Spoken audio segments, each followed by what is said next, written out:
17 বছর যে ফ্যাসিস্ট সরকার আমাদের উপর জুলুম চালিয়েছিল, সেই জুলুম নির্যাতন সহ্য করে যারা দলের নীতি আদর্শ মেনে দলীয় কর্মসূচি বাস্তবায়ন করেছে, তারাই কিন্তু অরিজিনাল বিএনপি।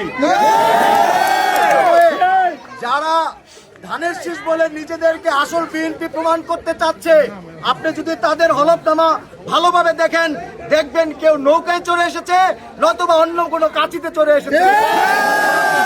বিএনপির আদর্শ ধারণ করে না। আমরা রক্ত দিয়ে ঘাম জড়িয়ে বিএনপির আদর্শ বাস্তবায়ন করেছি, এই অঞ্চলে ধানের আবাদ অব্যাহত রেখেছি। কিন্তু জনগণ কোনোদিন ভুল করতে পারে না। তাই জনগণ রায়ের উপর আমরা বিশ্বাস রাখি। 12 তারিখ এই অঞ্চলের মানুষ ভোট দিয়ে প্রমাণ করবে মহিউদ্দিন ভাই সবচাইতে যোগ্য।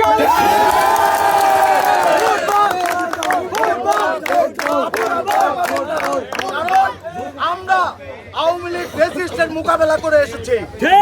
এমন সময় যদি কেউ হুমকি ধমকি দেয়, তাহলে তার ভালোভাবে বোঝা উচিত তাদের সাথে সে কথা বলছে।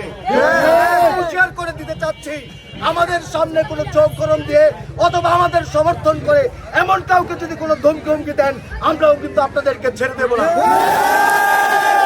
সাহস রাখবেন, বিশ্বাস রাখবেন। কোন ভাইকে ধন্যবাদ সহ যারা উপস্থিত ছিলেন সবাইকে আবারও মহিউদ্দিন ভাইয়ের পক্ষ থেকে ধন্যবাদ জানাচ্ছি। আল্লাহ হাফেজ। বাংলাদেশ জিন্দাবাদ।